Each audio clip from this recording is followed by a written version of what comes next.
Muganda wange totijja na nsi, totijja n'abantu. Abantu tebakwagala, balina bye bakwagalako.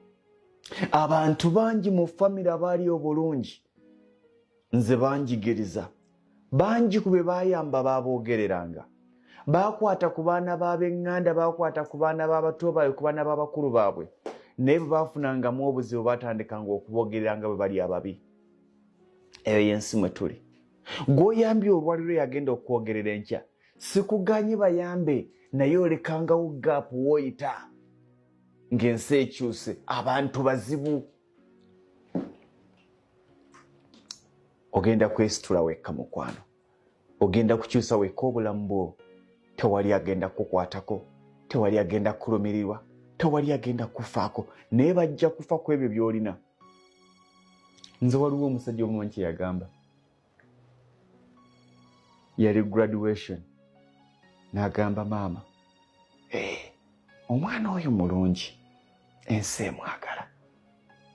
Eno true story. Ensi emwagala, naye mutambulireko.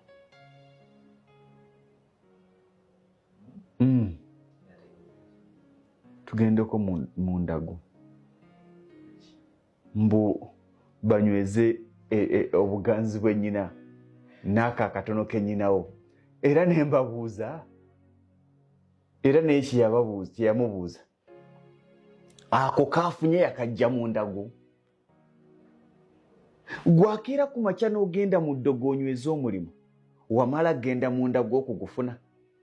Gwakeera ku makya n'ogenda mu ssabo onyweza omwami, wamujja mu ssabo. Gwakeera ku makya n'ogenda mu ssabo onyweze ssente, wazijja mu ssabo. Abantu bajja kufa ku by'olina, tebajja kufa ku mbeera nga tonnabifuna. Abantu bajja kufaako, bajja kulaga abaagala okubba, bajja kulaga abaagala okulyaza amaanya nga bakulaga ku ebyo by'olina. Oyo omukozi w'omubbi bwe nali sinamufuna nga tewandaga. Abantu batwagalako ebyo, kituzzayo nti oyo omuntu agamba nti akwagala, ddala akwagala oba alina byakwagalako. Bwe bitabaawo anaasigalawo.